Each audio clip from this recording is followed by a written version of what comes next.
Hello साथीहरु, good morning, नमस्ते जोरले सबैजनालाई वेलकम छ मेरो नयाँ भिडियोमा। आई होप तपाईहरु पनि सन्चै हुनुहुन्छ होला। म पनि एकदम फिट एन्ड फाइन छु। तपाईहरुको दिनहरु चाहिँ के कसरी बितिरहेको छ साथीहरु? मेरो चाहिँ घरैसी काम मेलापात गर्दै नै बितिरहेको छ क्या।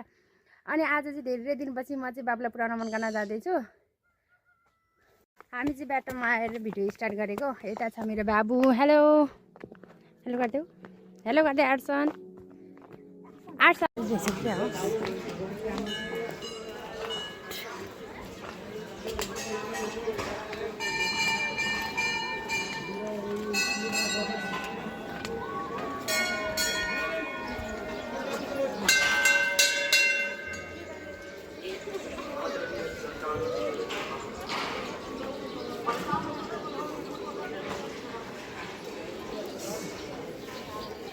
मनोकामना मन्दिर मान्छे चाहिँ खासै धेरै रहेन त। बादल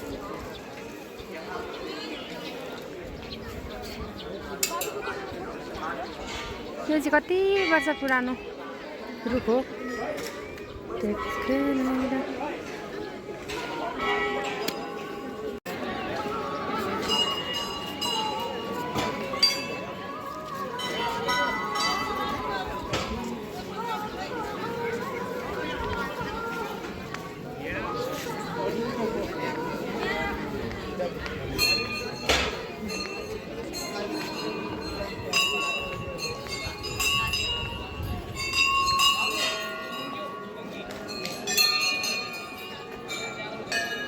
कस्तो सफा अनि सुन्दर छ मनोकामना। साथीहरु, म चाहिँ मनोकामनाबाट नि घर आइपुगिसक्यो। अनि अहिले चाहिँ 2:30 भइसक्यो। म चाहिँ अहिलेसम्म खाना नि खाएको छैन क्या। बिहान भ्याउँदै खाएर जानलाई 6:30 बजी त उज्यालो हुन्छ। अनि उठ्यो, यता गर्दा उता गर्दा 8:30 पौनी 9 बजी त घरबाट निस्किनु पर्ने हुन्छ। अनि पौनी 9 बजे निस्केर गएँ। आएर चाहिँ अहिले चाहिँ भर्खर म आएको घर। खाना नि खाएको छैन, घरमा नि कोही पनि छैन। बजे पनि कहाँ जानुभएको नि, आमा चाहिँ मामा घर जानुभएको, गोठमा जानुभएको छ क्या। अब म एक्लै छ घरमा। अब खाना खान्छु, खाना खाएर भाँडासाँडा माझ्दा यताउता गर्दा मेरो दिन जान्छ यत्तिकै। चल्लालाई दाना लिएर आउँछु भनेको त भुसुक्कै बिर्सेर आइछ। दिमाग पनि कहाँ जान्छ दिमाग। भाइ बहिनीहरू, हाम्रो चाहिँ कुखुरा छ। कति केजी होला यो भाले? 5.5 केजी त छ होला एउटाको। तिमीहरूलाई त मैले दानै ल्याउने बिर्सेछ। के खान्छ अब दाना? कस्तो दिमाग होला, झन् दाना लिएर आउँछु भनेर गएको त दानै बिर्सेछ। यो अलिकति छ, यो 2 नम्बरको दाना। यो सानो चल्लाले खान पनि सक्दैन होला। भोक लाग्यो?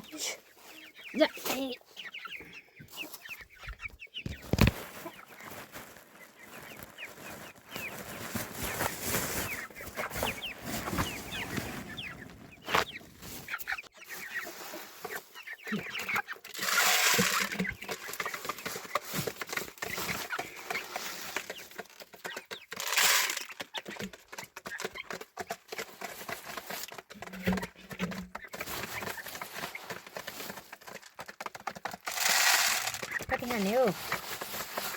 भोक लागेछ बिचराहरूलाई। सानो खालको दाना ल्याउनै बिर्सेछ, तर खाँदो रहेछ यो ठुलो खालको दाना नि।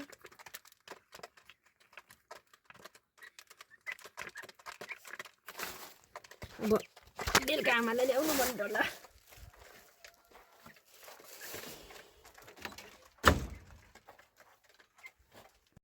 साथीहरू, म चाहिँ आज कुटो र कतालो बोकेर कता जाँदैछु भने जाँदैछु म हाम्रो साग र लसुनबारीमा।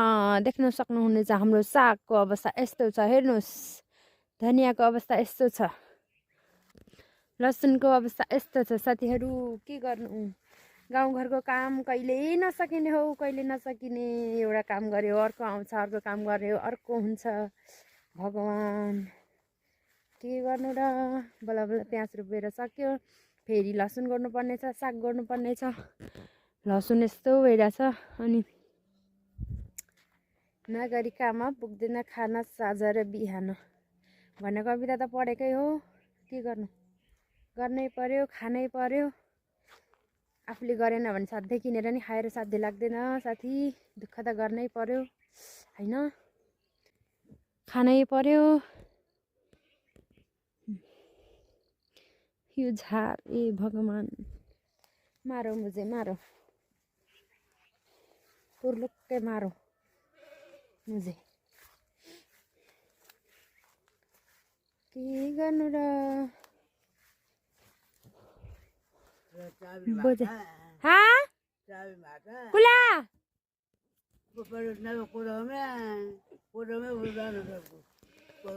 बोजेको चापी हराएर कुला झाला त लामपट्टि नै झाल्न ल कालो सुता डाँडा ग्यासुरा बोर्डसुरा ढाकेले कालो सुरा सक्छ पूजाको नबको पाली चापी नि ल्या चापी नि ल्या बोजेको चापी हराएर फेरि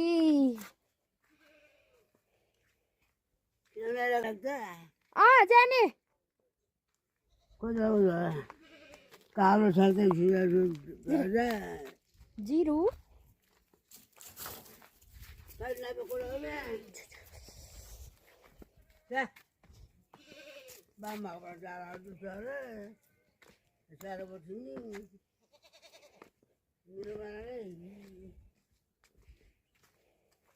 कहाँ जानु मेरो बुढीमा हौ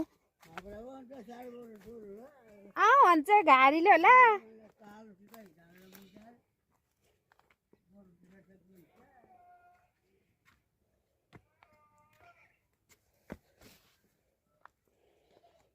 घाम ताप्न आउनु भएको थियो बोजै, कहाँ रहनु भयो त? कहाँ खसाउनु भयो, कहाँ खसाउनु भयो? छैन त यता त।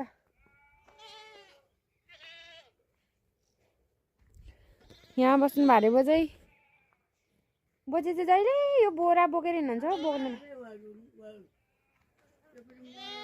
साथीहरू मैले चाहिँ गोडेर पनि भ्याइसक्यो सबै, लसु पनि गोडे, साग पनि गोडे। हेर्नु त कति राम्रो देख्यो हाम्रो बारी।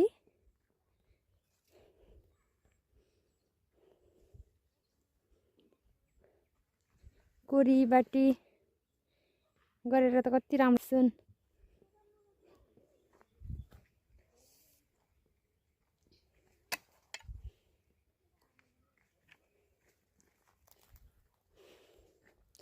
यो चाहिँ मार्फासाको अलि पछिसम्म खान पाउँछ, हामीले चाहिँ अलि अगाडि छ अरे नि त, त्यही भएर यिनीहरू खाइसक्यो हामीले आधी।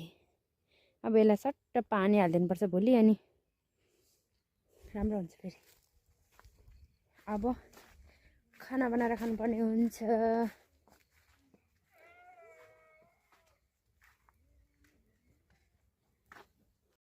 साथीहरू तपाईँहरू सबैजनाले खाना खानुभयो खानु भएन, हामी चाहिँ खाना खाएर नै आफ्नो आफ्नो रुममा आइसक्यौँ। अनि मैले चाहिँ त्यस्तो राम्रो भिडियो चाहिँ बनाउन आउँदैन, अलिअलि भिडियोहरू बनाउँछु अनि त्यही क्लिपहरू काटेर हालिरहेको हुन्छ। अनि जसले पनि मेरो भिडियो हेर्नुहुन्छ उहाँहरूलाई चाहिँ थ्याङ्क यू सो मच। अनि को कोलाई मेरो भिडियो मनपर्छ, मन पऱ्यो भने लाइक कमेन्ट सेयर सब्सक्राइब गरिदिनु होला। By by.